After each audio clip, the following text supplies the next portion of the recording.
Mayugto po mula dito sa bahay po ni Madam Gina po at ni Sir Tony. So, ito po ang aming tanghalian for today. Ano nga po itong gulay na to? Laso. Kamote. At ang niluto po na ano to? Ginataang kalabasa. Luto po ni Sir Sandy. Ayan po. Ano po ba to? Karamba. Hindi yata. Saka bitong bangus.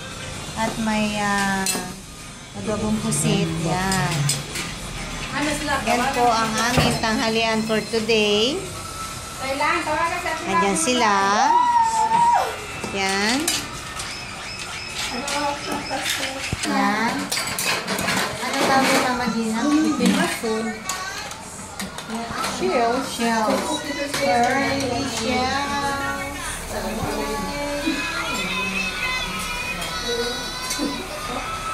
Kasi, lula naman eh.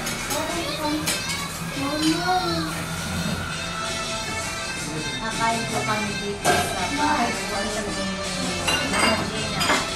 For my second time in Cebu. Ang dilag naman eh. For today. Bawal po ang wala po kami seafood. Gulay. Tingnan niyo po ito. Paano ba kinakain ito Mama Gina? Isaw-saw sa ano? Isaw-saw mo po ito dito. Yan. Try po natin. Yan. Sino may gusto ng lagtok? Lagtok. Yan. Subukan natin.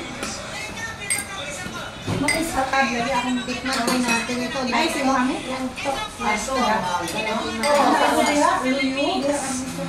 Kusi-kusi ano niya. Kasi niya isda yan. Sarap. Kanon, kumain, kay banana. Init, bugnaw. Init. Init. Masarap.